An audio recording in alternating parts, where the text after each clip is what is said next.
비전을 발견할 수 있는 말씀의 시간 되어줄 수 있도록 축복하여 주시옵소서. 이 시간에도 하나님을 생각하며 또 하나님의 속성을 묵상하며 찬양으로 하나님 앞에 나아가오니 우리의 찬양 가운데 역사하시는 그 주님을 찬양 가운데 만날 수 있는 귀한 은혜로 인도하여 주시옵소서. 예수 그리스도 이름으로 기도드립니다. 아멘.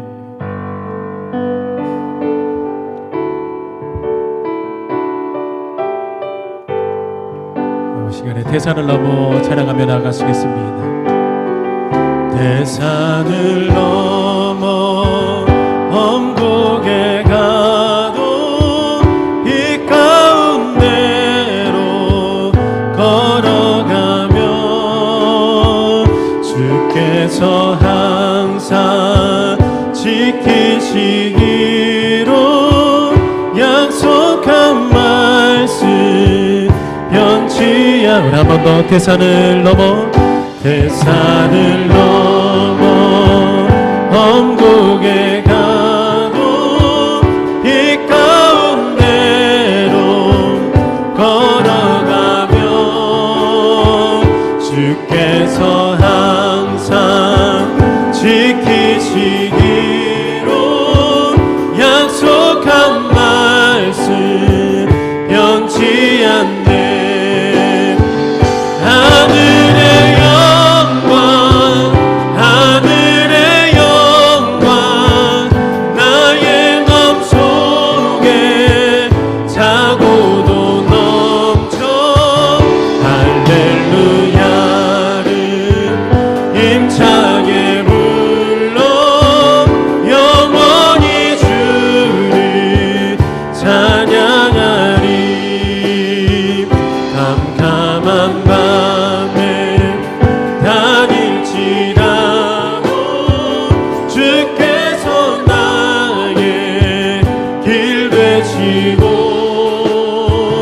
나에게 밝은 빛이 되시니 길 잃어버린 염려 없네.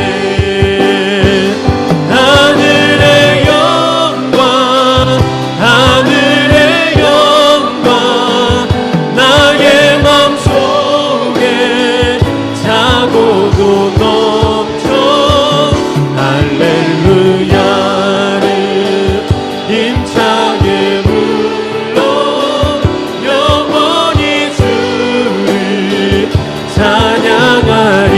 광명한 그빛 마음에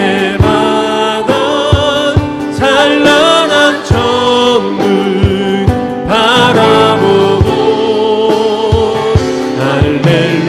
할렐루야를 힘차게 불러 날마다 빛에 걸어가.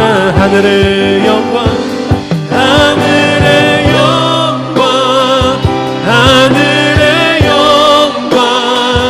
나의 맘속에 차고도 넘쳐 할렐루야를 힘차게 불러 영원히 주를. 하늘의 영광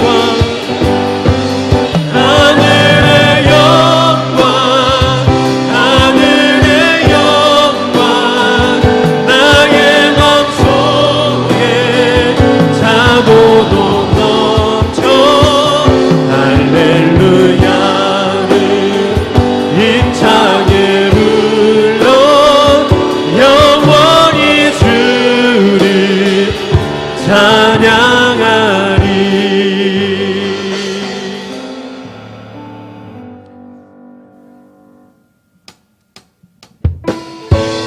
우리 이 시간에는 힘차게 박수치면서 예수 그리스도의 보혈을 찬양하며 나아가시겠습니다.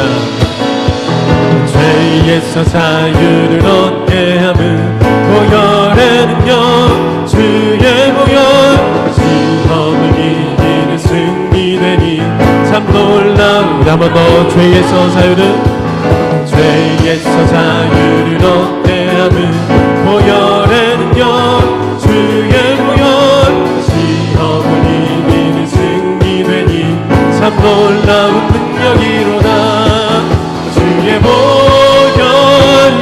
있도다 주의 피 믿으로 주의 보혈 그 어린 양의 매우 귀중한 피로다 육체의 정욕을 이기림은 보혈의 능력 주의 보혈 정결한 마음을 얻게 하니 참 놀라운 능력이로다 주의 보혈 능력 있도다 주의 피 믿으오 주의 보혈 그 어린 양의 매우 귀중한 피로다 눈보다 더 희게 밝히는 것 보혈의 능력 주의 보혈 부정한 모든 것 밝히시니 참 놀라운 능력이로다 주의 보혈 능력 있도다 주의 피 믿으오 주의 보혈 그 어린 양의 매우 귀중한 피로다 구주의 복음을 전할 제목 보혈의 능력 주의 보혈 날마다 나에게 찬송 주니 참 놀라운 능력이로다 주의 보혈 능력 있도다 주의 피 믿으오 주의 보혈 그 어린 양의 매우 귀중한 피로 구주의 복음을 전할 제목 보혈의 능력 주의 보혈 날마다 나에게 찬송 주니 참 놀라운 능력이로다 주의 보혈 능력 있도다 주의 피 믿으오 주의 보혈 그 어린 양의 매우 귀중한 피 주의 보혈 능력 있도다 주의 피 믿으오 주의 보혈 그 어린 양의 매우 귀중한 피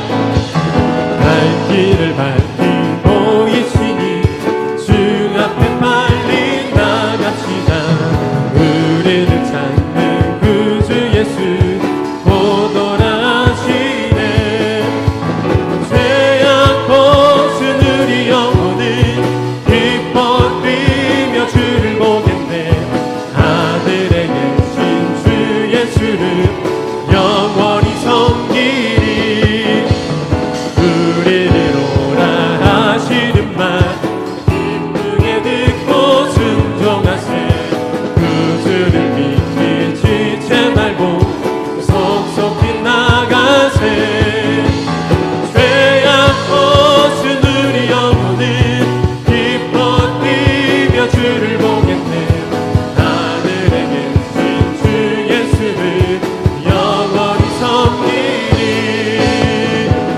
오늘 여기 계시오니 다 와서 주의 말씀 드세 듣기도 하며 생각하니 참 진리시로다 죄악 벗은 우리 영혼은 기뻐 뛰며 주를 보겠네 하늘에 계신 주 예수를 영원히 섬기 주 오늘 여기 계시오니 다 와서 주의 말씀 드세 듣기도 하며 생각하니 참 진리시로다 죄악 벗은 우리 영혼은 기뻐 뛰며 주를 보겠네 하늘에 계신 주 예수를 영원히 죄악 벗은 우리 영혼은 기뻐 뛰며 주를 보겠네 하늘에 계신 주 예수를 우리 한 번 더 죄악 벗은 우리 영혼은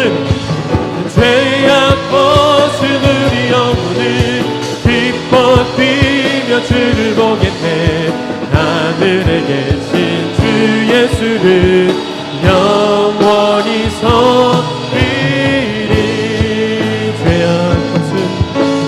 죄악 벗은 우리 영혼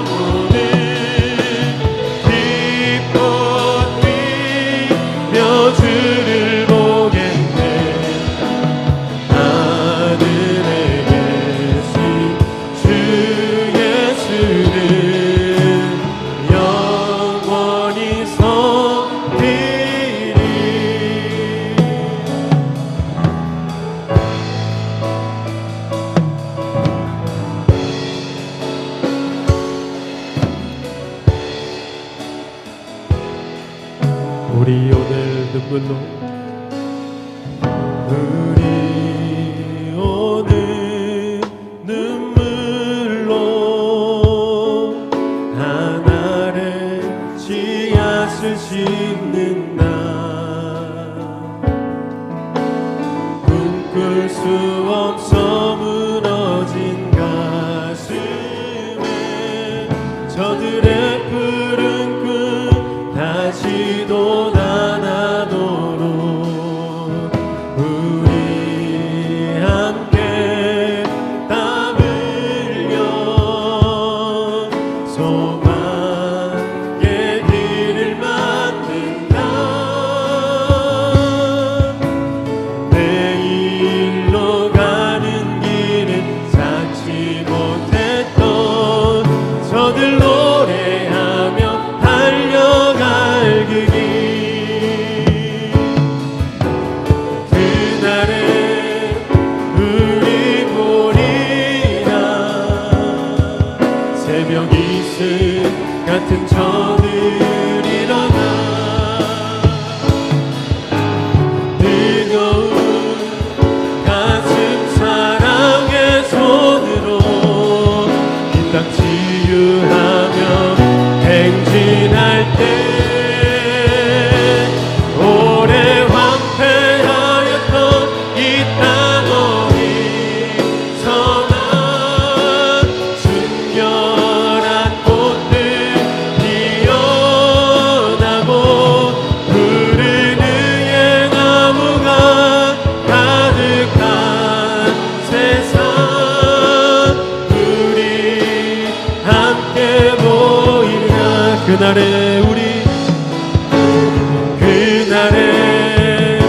우리 보리라 새벽 이슬 같은 저들 일어나 뜨거운 가슴 사랑의 손으로 이 땅 치유하며 행진할 때 오래 황폐하였던 이 땅 어디서나 순결한 꽃들 피어나고 푸른 의의 나무가 가득한 세상 우리 함께 오래 황폐하였던 이 땅 어디서나 순결한 꽃들 피어나고 푸른 의의 나무가 가득한 세상 우리 함께 보리라. 우리 시간에 기도하며 나아가실 때 하나님 내 마음에 다시 한번 하나님의 말씀에 갈급한 심령 허락하여 주셔서 말씀 가운데 회복되어지는 귀한 은혜의 시간 되어줄 수 있도록 축복하여 주시고 말씀을 선포하시는 목사님에게 성령으로 붙들어 주시는 그 귀한 은혜가 있음으로 말미암아 이곳 가운데 하나님의 말씀이 충만하여지며 말씀으로 우리 가운데 회복이 임하는 그런 귀한 은혜의 통로가 되어줄 수 있도록 붙들어 달라고 우리 시간에 주여 한번 부르시고 간절하게 주님 앞에 기도하며 나가겠습니다. 기도합니다. 주여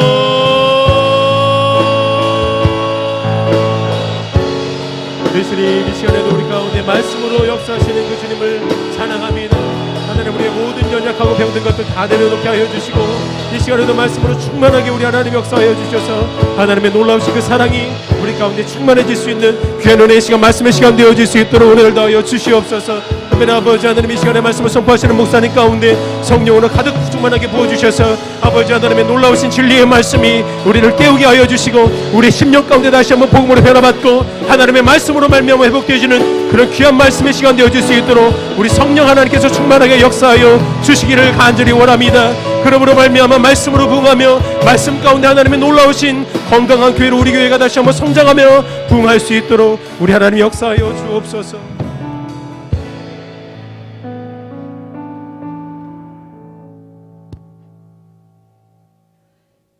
사랑의 하나님, 저희를 날마다 지키시고 복 주시는 하나님 아버지께 찬송과 영광과 감사를 드립니다. 하지만 좋으신 하나님 아버지, 이 시간 저희들 부끄러운 고백을 드리려 합니다. 한순간도 전능하신 하나님 아버지 도움 없이는 살아갈 수 없다는 것을 알면서도 힘겨운 현실 생활 속에서 말씀은 말씀이었고 삶은 삶이었음을 고백합니다.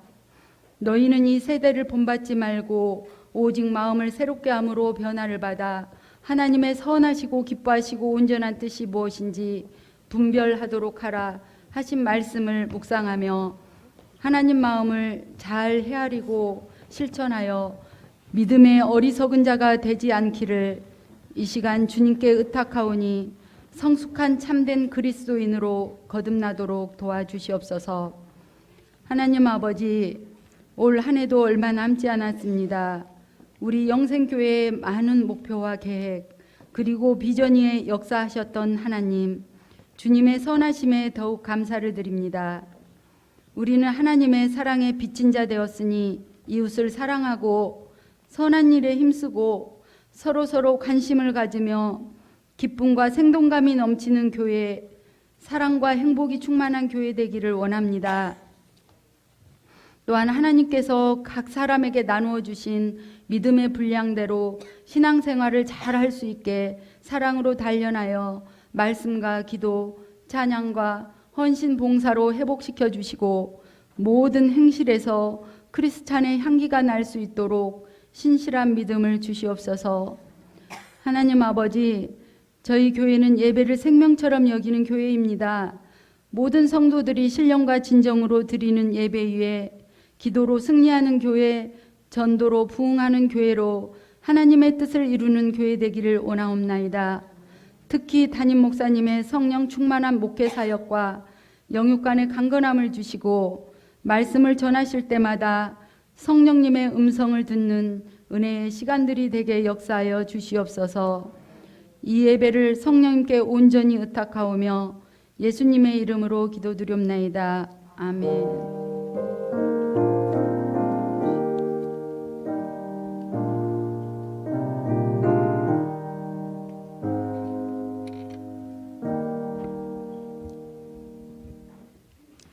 오늘의 성경 말씀은 마태복음 9장 36절에서 10장 1절 말씀입니다.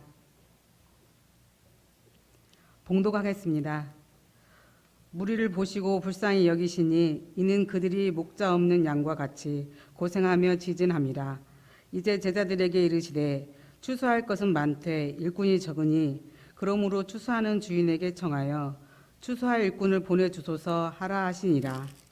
예수께서 그의 12제자를 부르사 더러운 귀신을 쫓아내며 모든 병과 모든 약한 것을 고치는 권능을 주시니라. 아멘.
아멘. 우리 목장 목자단 귀한 찬양 감사드립니다. 또 은혜롭게 기도해 주시고 말씀 봉독해 주셔서 고맙습니다. 이번 주 금요일 토요일은 제자훈련 1학기 내적 치유 수양회가 있습니다. 여러분 함께 기도해 주시기를 부탁을 드립니다. 소천 광고가 있습니다. 소영재 장로님, 최인성 권사님 가정인데요. 최인성 권사님 친정 모친 되시는 고 김경자 성도님이 오늘 하나님의 부르심을 받아서 천국으로 가셨습니다. 위로 예배가 내일 오후 2시에 교회에서 출발하게 됩니다. 남원 MG 새마을 금고 장례식장에서 예식이 진행이 됩니다. 함께 하실 분들 내일 2시에 함께 출발하도록 하겠습니다. 드리신 뇌물 위해서 함께 기도하겠습니다. 하나님 아버지, 교회를 사랑함으로 1만 성도 감사 헌금을 드립니다. 귀한 아들 믿음, 지혜, 능력 주시고 하나님 은혜로 좋은 만남 앞길 열어 주옵소서. 항상 기뻐하고 범사에 감사하는 자 되게 하여 주옵소서. 주의 은혜로 자녀 손자들 믿음 주옵소서. 인도하여 주옵소서. 주님 자녀들과 친정 동생들 그들의 영혼을 구원하여 주옵소서.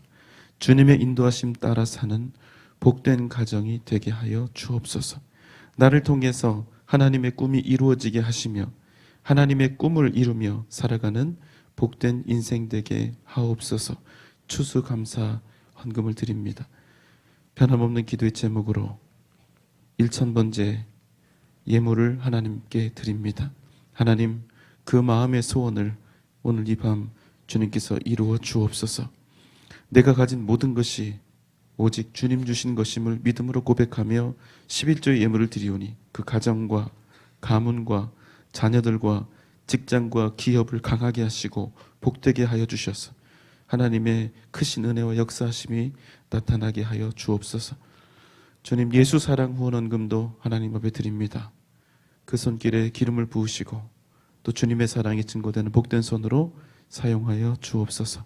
오늘 예배 가운데 말씀 가운데 겸손히 서서 아멘으로 주 앞에 나아가게 하여 주옵소서. 예수님의 이름으로 간절히 기도하옵나이다. 아멘. 오늘은 기도 이야기로 말씀을 좀 열어갈까 합니다. 혹시 이렇게 기도하는 것에 대해서 여러분 어떻게 생각하시는지 모르겠네요. 하나님, 저를 불쌍히 여겨 주옵소서. 여러분 어떻습니까? 좀 부드럽게 얘기하지 이런 마음 드시는 분 혹시 안 계실까요? 왜 이렇게 기도를 세게 하나? 기왕이면 부드럽고 품위 있게 하나님 저를 도와주세요. 저에게 은혜를 베풀어 주세요. 이렇게 하면 될 것을 여러분 어떻습니까? 제가 목회를 하면서 많은 분들을 만나고 많은 분들의 이야기를 들으면서 한 가지 알게 된 것은 의외로 불쌍히 여김 받는다는 그 말을 상당히 싫어하는 경우가 많다는 것을 제가 알게 되었습니다. 왜냐하면 내가 불쌍히 여김을 받는다고 생각을 하면 내가 동정을 받아야 하는 그런 사람처럼 보이니까 그 상황이 썩 느끼지 않는다는 것이죠. 힘들면 그냥 힘든 것이고 어려우면 어려운 것이고 도움이 필요하면 필요한 것이고 은혜가 필요하면 필요한 것이지 굳이 내가 그렇다고 불쌍할 것까지 있는가? 불쌍히 여김을 받아야 될 이유가 있는가? 이런 마음이 드는 것입니다. 심지어는 그래서 하나님께조차 불쌍히 여김을 받는다 하는 그런 표현을 쓰고 싶지 않은 거예요. 주님 앞에서조차 불쌍하게 보이고 싶지 않은 것입니다. 여러분은 어떠십니까? 자, 여러분 한번 상식적으로 생각을 해볼까요? 잘 들어보세요. 제가 2개를 이야기할 건데 여러분은 그 중에 어떤 사람을 도울 건지 한번 이야기를 해보십시오. 1번, 어렵고 힘든 사람. 2번, 너무나 불쌍한 마음이 들어서 내 마음이 아프고 저린 사람. 여러분 1번을 도우시겠어요? 2번을 도우시겠어요? 예, 맞습니다. 2번이죠. 아주 간단합니다. 이 세상에 보면 말입니다. 불쌍하고 어려운 사람 너무나 많습니다. 예. 어렵고 고통스러운 상황 속에 있다고 해서 그런 사람들을 다 돕습니까? 그렇지 않습니다. 아무도 그럴 사람은 없어요. 어떤 사람을 돕습니까? 내 마음에 어떤 사람을 보았는데 너무나 불쌍해서 내 마음이 아프고 저려오는 바로 그 사람을 돕는 것입니다. 여러분은 어떻게 기도하고 계시는지요? 하나님 앞에서 혹시, 하나님 앞에서조차 혹시 자존심을 내세우고 폼 잡는 기도, 멋들어진 기도를 하려고 그렇게 주님 앞에 가식적으로 나아가는 일은 없는지 우리가 한번 우리 자신을 되돌아볼 필요가 있습니다. 여러분, 저는 새끼가 하나밖에 없어서 저보다 더 많은 분들보다는 좀 그 느낌이 약할지 모르겠습니다만, 그러나 하나밖에 없는 대신에 하나님께서는 저에게 아빠 되는 것, 부모 되는 것이 무엇이고 어떤 마음을 품어야 되는지 그 마음을 저에게 뼈저리게 깨닫도록 하신 그런 일이 있습니다. 제 아들이 출산일보다 일주일 이상 이렇게 시간이 늦어지면서 아이가 엄마 뱃속에서 태변을 엄청나게 먹고 나왔습니다. 다른 부모들은 이렇게 분만실 문이 열리면 축하합니다, 아들입니다, 딸입니다 이런데 제 담당 의사는 문을 열자마자 아기가 태변을 너무나 많이 먹어서 지금 목숨이 위태롭습니다. 오늘이나 내일이나 모레를 넘기기가 쉽지 않을 것 같습니다. 앞으로 일주일은 아기가 산다고 해도 일주일이나 2주일은 어떤 일이 생겨도 아기가 죽는 일이 생겨도 그건 얼마나 대단한 일이 아니니까 충분히 일어날 수 있는 일이니까 혹시 핸드폰으로 전화가 가면 꼭 받으십시오 하는 이야기를 제가 들었습니다. 그 후로 저는 거의 2달 동안이나 인큐베이터 속에서 겨우겨우 숨만 쉬고 있는 그 아기를 다른 부모들은 가면 이렇게 잠시라도 안아주게 해주는데 저는 한 번도 안아보지 못하고 멀리서 바라보기만 했습니다. 제가 제 아들을 어떤 심정으로 바라보았을까요? 사랑하는 마음, 좋아하는 마음, 기쁜 마음? 아니요, 그렇지 않습니다. 그냥 저기 인큐베이터에 있는 아이가 명찰이 붙어 있는데 그 아이가 제 아이라고 알려주니까 내 자식인가 보다. 솔직히 처음엔 아빠로서 한 번도 안아본 적이 없으니까, 눈도 마주쳐 본 적이 없으니까 내 아빠가 되었는지도 모르겠고 그 아이가 제 자식인지도 잘 모르겠더라고요. 그런데 어느 순간 제 가슴에 이런 마음이 확 들어왔습니다. 저의 아들이라 하는 그 핏덩이 아기를 보고 있는데 온갖 호스를 여기저기 꽂고 있는 그 연약한 아기가 그저 힘겹게 숨을 쉬고 있는 그 자체만으로도, 그저 살아있는 것만으로도 너무나 불쌍하고 가슴이 견딜 수 없을 만큼 제 마음이 아파오게 된 것입니다. 살지 죽을지도 모르는 이 너무나 작은 생명체가 숨을 핥딱거리면서 버텨내고 있는 이 모습이 너무나 불쌍한 거예요. 그래서 저는 한 번도 안아본 적 없는 그 녀석을 위해서, 그 녀석을 응원하기 위해서 3번 면회 시간, 아침, 점심, 저녁 5분도 되지 않는 면회 시간, 한 번도 안아볼 수 없는 그 아기를 멀리서라도 지켜보고 응원해주기 위해서 거의 2달 한 번도 거르지 않고 제가 살던 연희동 집과 신촌 세브라스 병원을 왕복하며 걷고 또 걸었습니다. 이유는 하나, 그 불쌍한 녀석 때문에요.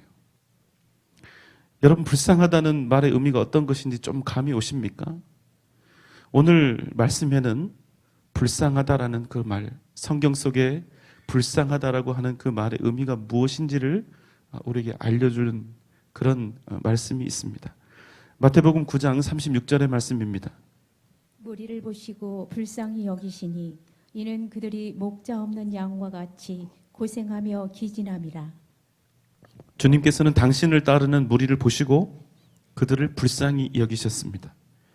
그런데 여러분, 성경에서 나오는 불쌍하다라고 하는 그런 말은 그냥 불쌍하다, 안 됐다 그런 의미가 아닙니다. 주님께서 그 무리를 불쌍히 여기셨다의 그 불쌍하다, 불쌍히 여긴다라고 하는 단어는 원래 창자라고 하는 단어에서 나온 말입니다.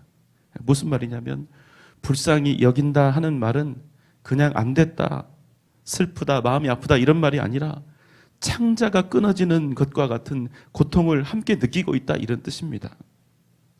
내 창자가 지금 당신을 보고 있으면 내 창자가 뒤틀리고 찢어지고 끊어지는 것 같은 심정으로 나는 지금 너와 함께 하고 있다 이 말입니다. 여러분 아시겠습니까? 주님께서 우리를 불쌍히 여기신다는 말의 뜻이 얼마나 우리에게 큰 은혜인지, 만약 우리가 진실로 서로를 불쌍히 여기고 있다면 그것이 얼마나 서로에게 큰 힘이 되고 사랑이 될 수 있는지. 여러분 사랑하는 마음, 좋아하는 마음 다 좋습니다. 그러나 진정한 사랑은 그냥 좋아하는 것으로 시작되는 것이 아닙니다. 상대를 진정으로 불쌍히 여기는 마음, 좋아하는 마음이 사랑처럼 보일 수 있겠지만 그러나 진정한 사랑은 단순히 좋아하는 그 시점에서 시작되는 것이 아니라 내 앞에 있는 상대를 내 창자가 찢어지는 그런 심정으로 불쌍히 여기는 마음이 시작될 때 그 마음이 없으면 진정한 사랑은 절대로 시작될 수도 없고 존재할 수도 없는 것입니다. 제가 일전에 TV 광고에 이런 광고를 본 적이 있습니다. 부부가 이렇게 소파에 같이 나란히 앉아 있는데 아내가 남편을 향해서 야릇한 눈을 뜨고 여봉 하면서 이렇게 가까이 가는 거예요.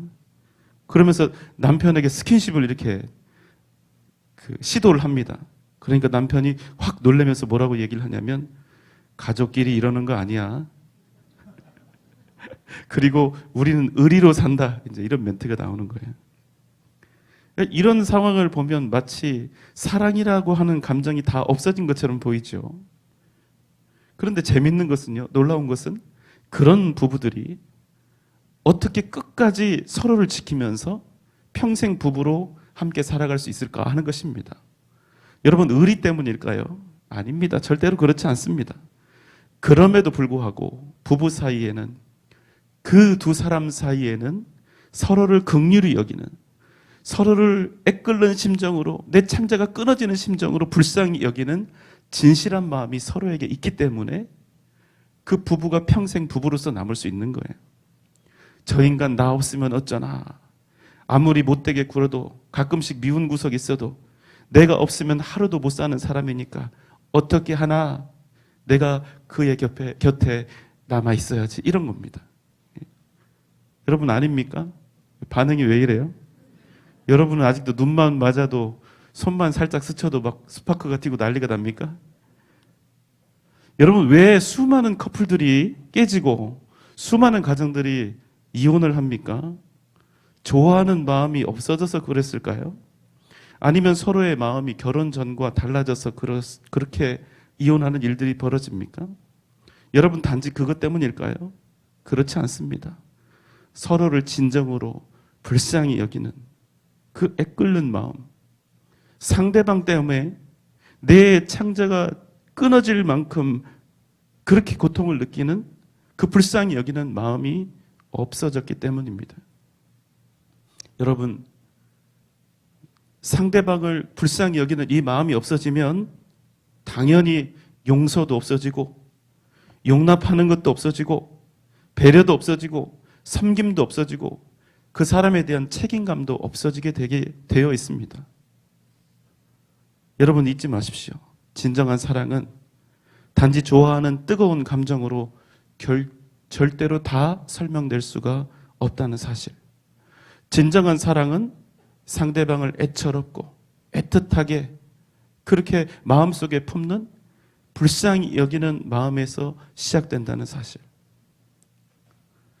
바로 주님께서 창자가 끊어지고 절단되는 그런 아픔과 애절함으로 당신을 따르고 있는 무리들을 지금 보고 계시는 것입니다. 다시 36절 말씀을 보겠습니다. 마태복음 9장 36절입니다. 무리를 보시고 불쌍히 여기시니 이는 그들이 목자 없는 양과 같이 고생하며 기진함이라. 예, 이제 주님께서 주님 곁에 있는 그 무리들을 어떤 심정으로 보고 계시는지 조금 더 이해가 되시지요. 주님을 따르고 있는 이들이 목자 없는 양과 같이 보였기 때문에, 그래서 그들이 고생하며 기진한 상태였기 때문에 우리 주님께서 그들을 불쌍히 여기셨다, 이렇게 말씀합니다. 그들에겐 여러분, 바리새인도 있었고 제사장도 있었고 서기관도 있었고 그들의 종교 지도자들이 있었습니다. 율법이 있었고 유대교가 있었습니다.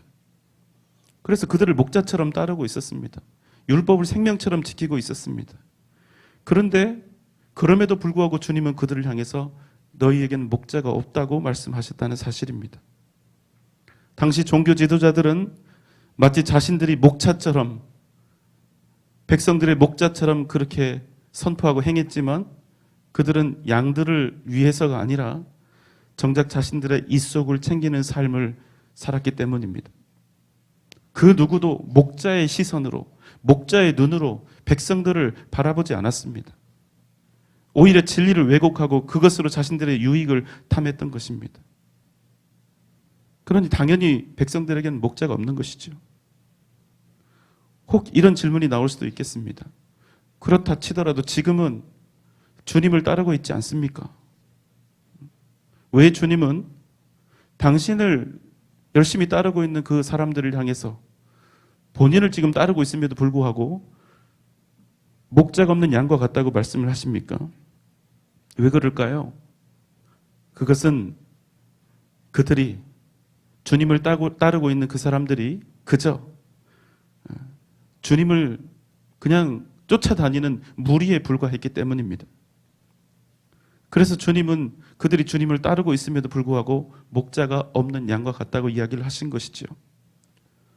여러분, 무엇인가를 열심히 따라다니는 그것만으로는 누군가를 진리처럼 보이는 것, 생명처럼, 구원처럼 보이는 무엇인가를 그냥 열렬히 따르는 것만으로는 결코 생명과 구원의 역사가 나타나지 않는다는 것입니다.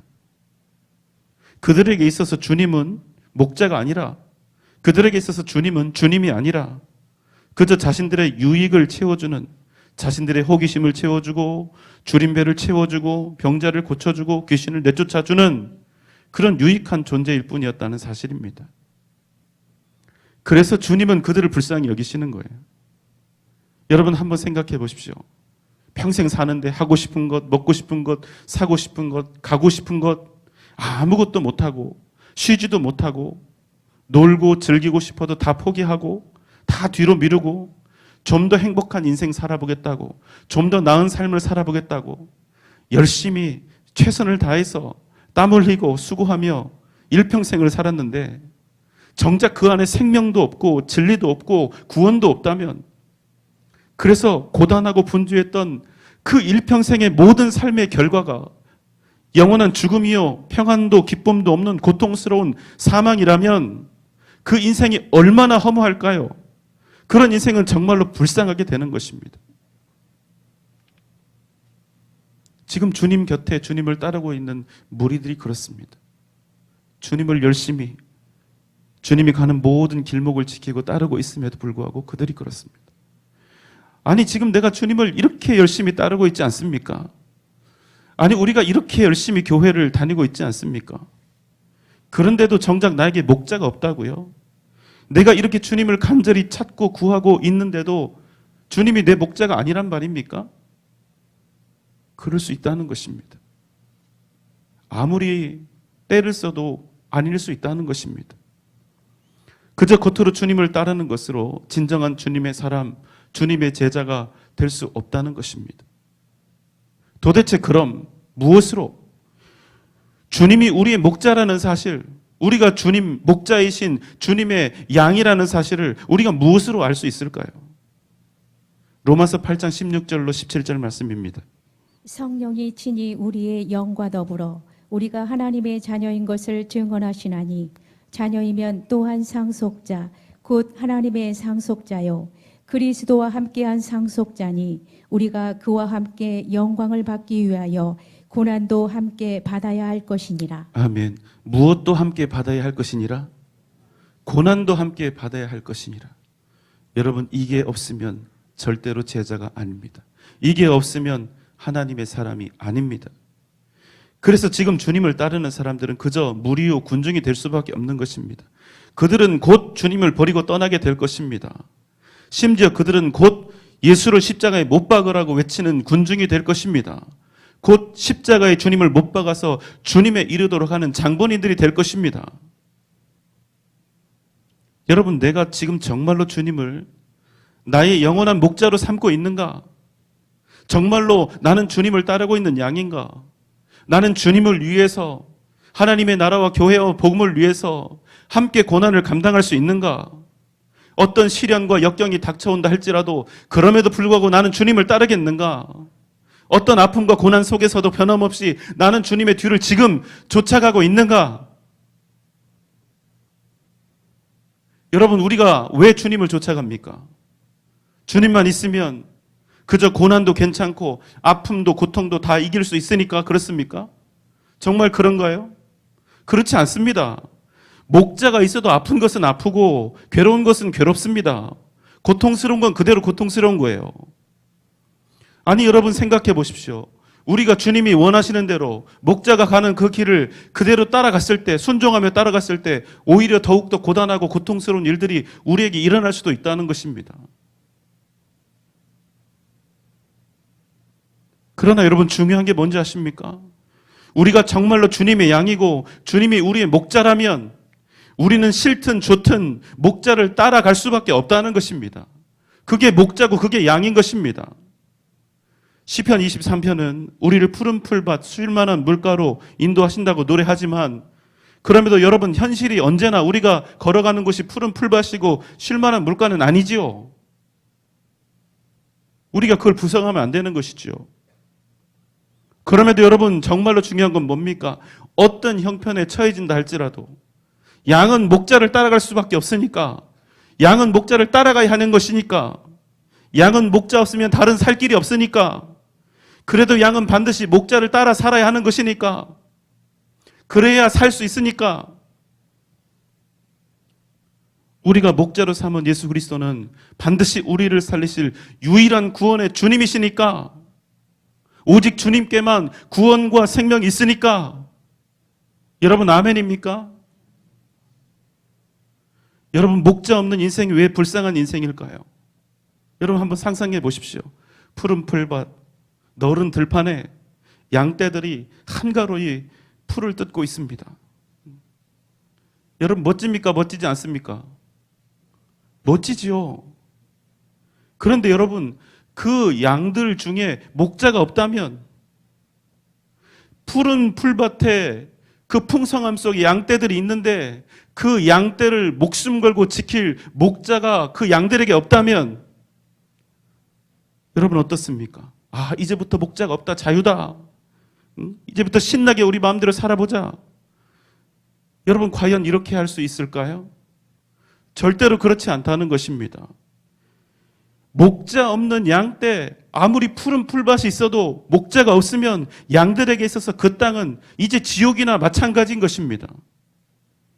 왜 그렇습니까? 양은 목자 없이는 죽은 목숨이나 다름이 없기 때문이죠. 그래서 주님은 말씀하시는 것입니다. 당신을 따르는 무리들에게 목자가 없음을 보시고 그들을 불쌍히 여기셨다는 것입니다. 37절 38절 말씀입니다. 이에 제자들에게 이르시되 추수할 것은 많되 일꾼이 적으니 그러므로 추수하는 주인에게 청하여 추수할 일꾼들을 보내주소서 하라 하시니라. 그래서 주님께서 제자들에게 말씀하십니다. 추수할 것은 많은데, 이토록 목자 없는 양들이 이 땅에 많이 있는데, 이 많은 양떼들을 구원의 길로, 생명의 길로 인도할 주님의 사람들, 주님의 제자들은 너무나 적다는 것입니다.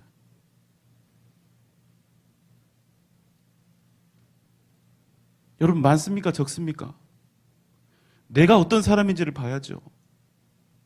나는 주님의 이 뜻에 합당한 사람인가를 스스로 생각을 해야죠. 날마다 시시로 기도하라는 것입니다.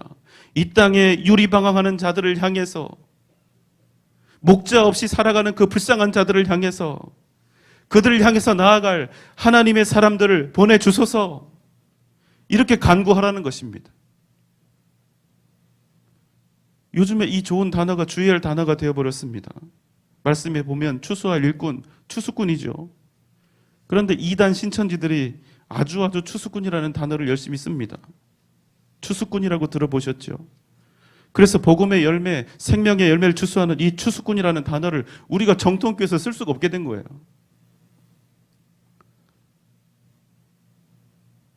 최근에 제가 신천지에 어떤 또 동향이 있는지를 보려고 이렇게 검색해서 보는데 아주 최근 겁니다. 수료식을 하고 있는 그런 홍보 영상이었어요. 6개월 이상 자신들 비밀 센터에서 성경 공부를 하고 이번에 수료하는 숫자가 한꺼번에 무려 10만 명이라는 것입니다. 여러분, 전국에 있는 교회들에서 이번에 제자훈련 수료하는 사람 다 합해도 10만 명이 안 돼요. 그런데 신천지에서 이번에 6개월 수료하는 사람이, 그 과정을 수료한 사람이 10만 명이나 된다는 겁니다. 하나같이 너무나 예쁘고 아름답고 멋지게 생긴 사람들이에요. 그 사람들이 은혜가 막 넘쳐가지고 눈물이 글썽글썽하면서 감격해서 환호하면서 그 수료식에 참여하고 있는 것입니다. 얼마나 아깝고 소중한 영혼들입니까? 그런데 여러분, 그런 열정과 열심을 가진 자들이 이제 다 추수꾼이 된 거예요. 자기들 신천지 포교하는데 목숨을 걸겠다고 다짐한 사람들이 이제 10만 명이나 더 늘어났다는 것입니다.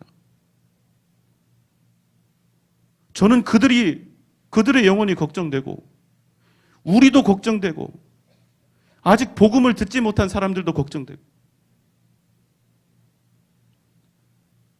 우리가 전도팀이 있어서 열심히 전도하는데, 여러분, 이 큰 교회에서 100명이에요, 100명.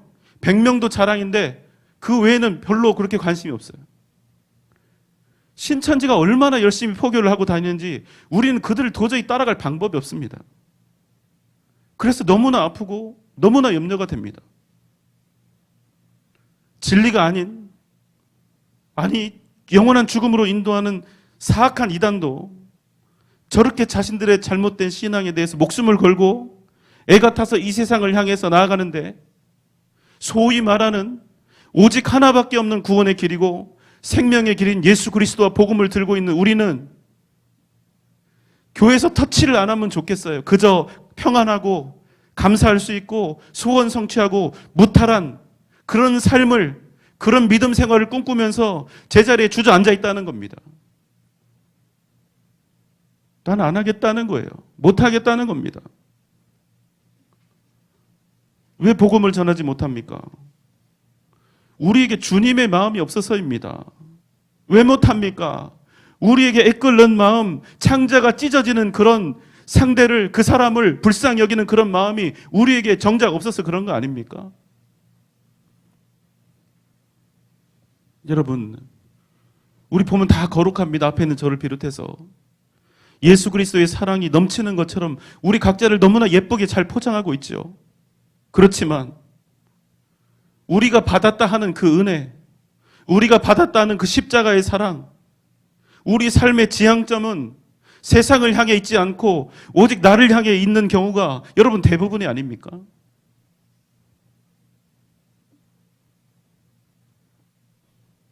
내 인생 복받고 평안한 것, 그것을 최고의 가치로 삼고 우리는 그저 무리가 되고 싶은 것입니다. 우리는 그저 군중이 되어서 편하게 신앙생활하고 싶은 겁니다. 다행히 수요예배 나오시는 분들은 특별한 분들이지만 대부분은 일주일에 단 한 번 관람하듯이 예배를 드리고 나머지 시간은 그 누가 봐도 기독교인인지 기독교인이 아닌지 분간할 수 없는 삶을 살아가는 경우가 대부분입니다. 그러나 주님은 관람객을 원하는 것이 아니라 추수할 일꾼을 원하신다는 것입니다. 근데 우리의 본능은 그걸 원하지 않아요. 주님이 주신 달란트를 땅에다 파묻어 놨다가 주님이 오셨을 때 주님이 엄한 분이라 내가 이것을 사용하지 않고 땅에 묻어놨다가 주님께 드립니다. 악하고 게으른 종아, 그 사람이 책망을 받지요. 우리도 같이 그 말씀을 읽으면서 책망을 하고 뭐 그런 사람이 있나 생각을 하는데 우리가 똑같다는 거예요. 주님이 주신 달란트를 땅에 묻어놓고 아주 편안하게 신앙생활하는 무익한 종과 같이 되는 것을 우리가 희망사항으로 두고 신앙생활을 하고 있다는 것입니다. 그저 죄만 좀 덜 짓고 예배만 잘 드리면 그것으로 나는 만족이고 더 이상 이것보다 더 할 어떤 마음의 여유도 없습니다. 할 의지도 없습니다. 주님께 은혜는 주거라고 구하지만 결단코 그 받은 은혜나 능력이 나를 통해서 나타내는 것, 다른 사람들에게 선포되는 것, 그 은혜의 감격이 나를 통해서 다른 사람들에게 증거되는 일은 극구 거절하고 마다하는 삶을 우리 대부분이 살아가고 있다는 것입니다. 이사야 6장 8절의 말씀입니다. 내가 또 주의 목소리를 들으니 주께서 이르시되 내가 누구를 보내며 누가 우리를 위하여 갈고 하시니 그때에 내가 이르되 내가 여기 있나이다 나를 보내소서. 사랑하는 여러분, 주님께서 우리를 향해서 누가 가겠는가 물으셨을 때 주님 내가 여기 있나이다 나를 보내소서 이렇게 주님 앞에 대답할 사람이 우리 중에 몇 명이나 있습니까?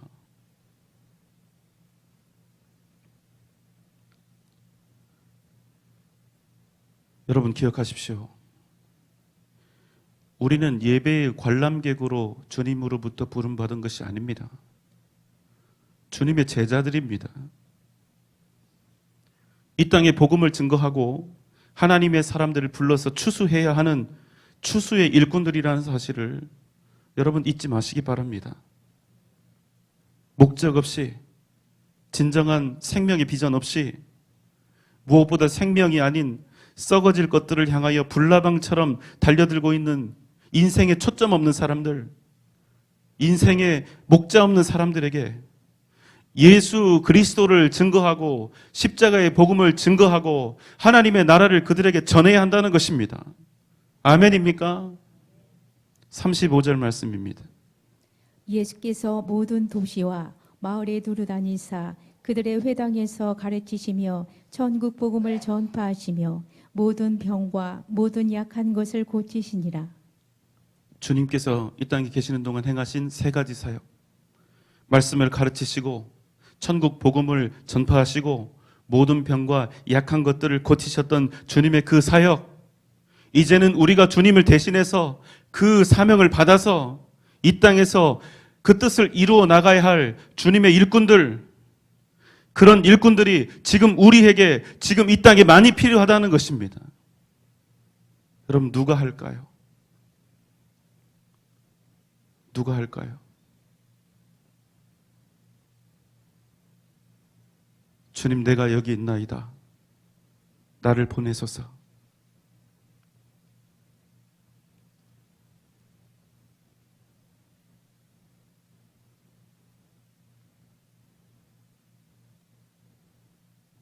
곧 주님의 나라가 임할 것입니다.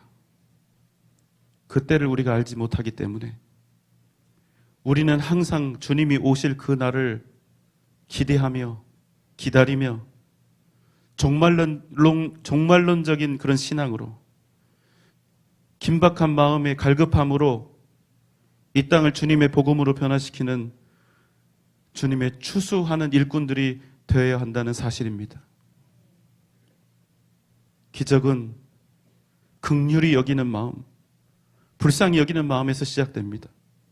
생명의 역사, 치유와 회복의 역사가 시작되는 바로 그 지점은 주님의 마음을 품고 있는 사람, 주님의 마음으로 창자가 찢어지는 그 고통 속에서 함께 아파하고 불쌍히 여기는 그 마음을 품은 주님의 사람들로부터 진정한 기적과 회복의 능력이 나타난다는 사실을 여러분 꼭 기억하시기 바랍니다.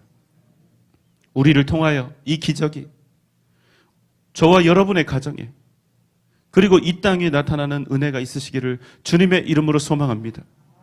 사랑하는 여러분, 우리 안에 그리스도의 마음을 품는 은혜, 불쌍히 여기는 그 마음을 품는 은혜가 있기를 소망합니다.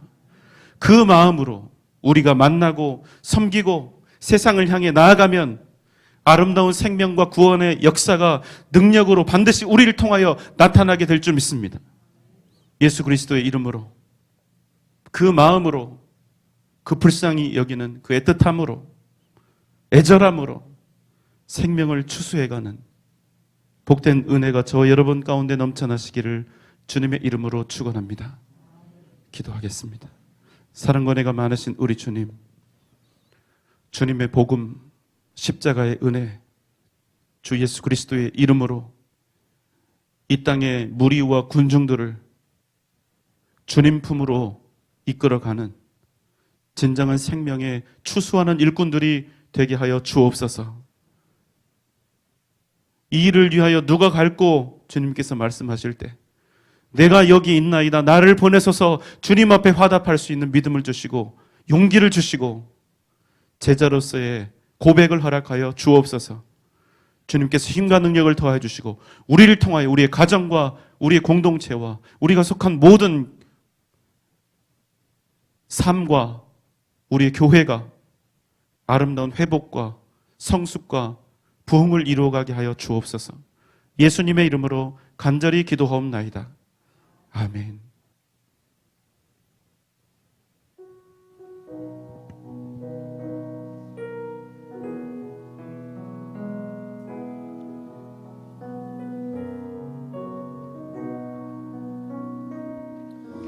나의 마음속에 온전히 주님만 모셔놓고 나의 정성을 다하여 주를 섬기리. 기쁘나 슬프나 오직 한마음 주 위에 한평생 주만 모시고 찬송하며 살리라. 주는 나의 큰 능력, 주는 나의 큰 소망, 내가 항상 영원히 주님만을 섬기리. 항상 나 함께 계셔서 떠나지 마옵소서. 주를 섬기는 내 정성 받으옵소서.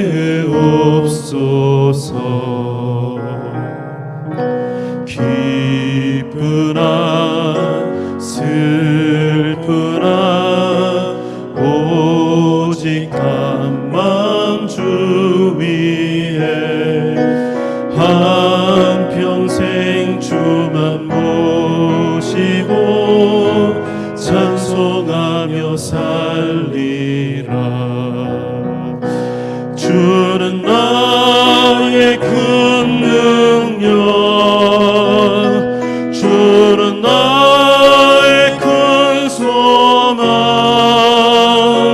내가 항상 영원히 주님만을 섬기리. 주만 섬기고 사는 것 덮는 기쁨이요. 주 안에 계셔서 동거함이라.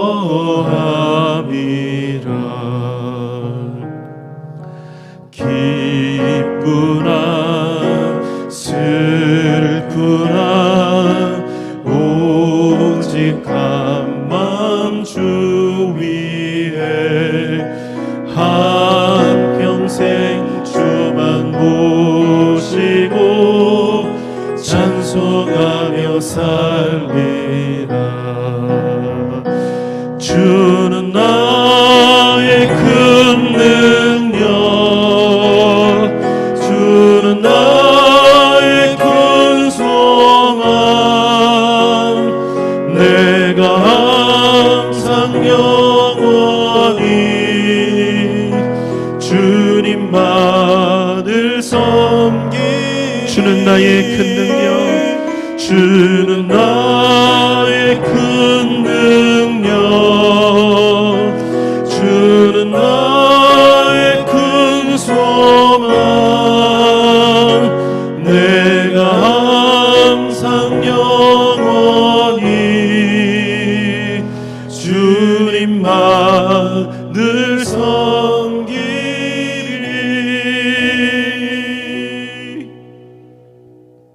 이제는 우리 구주 예수 그리스도의 크신 은혜와 하나님의 무한하신 사랑하심과 성령님의 감화 감동 역사하심과 크신 은혜와 능력과 은총이 오직 주님의 제자로서 맡겨주신 사명을 감당하고 또 주님만 구하고 주님만 바라고 의지하며